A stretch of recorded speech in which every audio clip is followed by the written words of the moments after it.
Hello, I'm Jacob, and this is the Dino World layout and overall thing we have.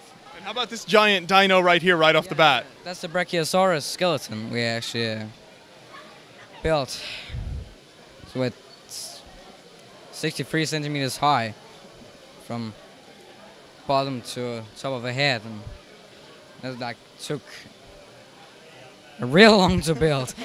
And then you've got kind of the opening. Yeah, the visitor center, as we call it, but that's the main entrance to like what we see as the park or some sort. But moving on from the fence, we actually have where everything from this on begins in the Triassic Periods, when we have the different dinosaurs, the Cretaceous and Meganeura, Pachycephalosaurus, Triceratops, Antitronetus, and Rotodon. Those are the respective things we have right now. You've got kind of the different ages there. No, these are the different dinosaurs, but this is one era of the dinosaurs period called the Triassic. That we have all these things and the ponds and the animals and the insects and stuff like that. And then moving on, we have the Jurassic Periods, where we have Stegosaurus, Ceratopsia, Dilophosaurus, Brachiosaurus, and the Pachycephalosaurus, where the again respectively things are made of as the plants and stuff like that is, so they actually fit the period where everything existed. Alongside Kind of changed the terrain as with each. because in the start, as we saw, it's like a lot of sand. It was just wastelands back then, but then more and more like dirt and grass grew, and that's why the terrain changes with colors as long as the periods, because new plants begin to growing. And a rather unique rock formation there. Well, that's the Mount Clutchmore, as we have on the small sign right there. That's because we placed 8 arrows around the entirety of the thing, so people actually could do something with it, just not look at it, but also make up a challenge and look at what is actually here. And if we keep moving to the end, what do we have down in this section? And then have the underwater section, which is not many people actually have, but it's also here we have also the respective things: Triassic with Ichthyosaur, Jurassic with Plesiosaur, and Cretaceous with Mosasaur. And then again, there's a lot of things going on here. I mean, we have the different fish and plants and animals everywhere.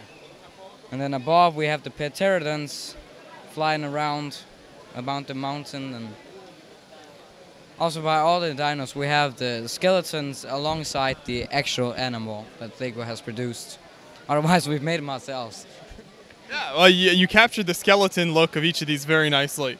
Well, if you look at the pictures and just think about how can we do this, and you know which pieces are available, it's actually quite easy to make. Yes, it's a challenge to make it look like that, but still, if you know what you're going to use and how you're going to do it, then it's not that hard as it looks. And then we'll keep coming down this end.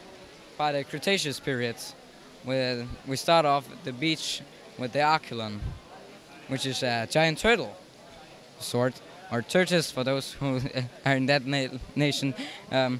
Moving on, we have the Baryonyx, the first carnivore of this area, but kind of like get that style where it's in a rocky or mountain-like area, where the pond and the animals and all that, and then moving on to more open lands with trees and higher forms of flowers. We have the Carnotaurus, which is also a carnivore.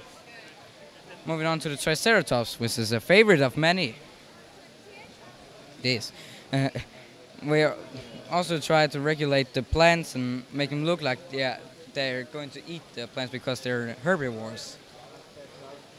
And alongside with some of the upfollowing here with Pachycephalosaurus as an example. Around the giant mud break. That's what you see from the mountain. It's just like something collapsed and the entire thing flooded out.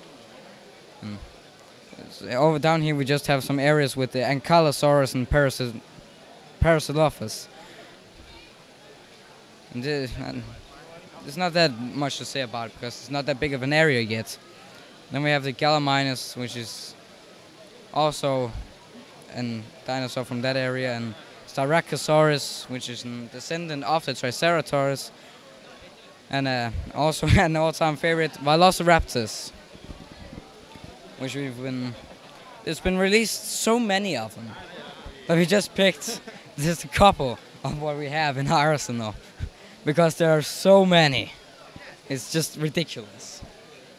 And then we have an Spinosaurus, which we actually want the new one of, but LEGO didn't produce them yet. That's what we're hoping of. But we've done what we could, and yeah, that's basically all. And then Tyrannosaurus, of course, all-time favorite, should always be here. So we have that, and then the skeleton is on this side just to have something on here and just make them corroborate and stuff. But the kind of the challenging part about this was that we first time putting it up, we wanted to have it on our entire living room floor, but it ended up only being a fourth that we could use at a time. So the only time we can see this completely built is when we are at these congresses. So that's amazing. And so how long have you been working on this whole layout here? We have 3 years of planning and 2 years of building. So it's a long time. But also by gathering parts and the special types of animals and all that. That's what took so long. But also making the entire creation. You look, the Brachiosaurus skeleton. It took more than 4 weeks to build just that. Because you needed everything to play out. It needs to look like the actual skeleton, but also it has to stand on its own and do as it actually does. Which is hard by all the dinosaurs. But luckily for us, we have Marco Bessa, one of the people who designed at LEGOs, actually made some of the skeletons for us. Oh. He made a mold for the LEGO Jurassic World video game, where we actually looked at how LEGO have done it, how the actual thing looks, and recreated it as his own. That's kind of also made it really easy for us to do it like that. But some of the skeletons we actually made ourselves is the Pachycephalosaurus and the Mesozoic. That's one of the first prototypes we actually made a skeleton of to put in here.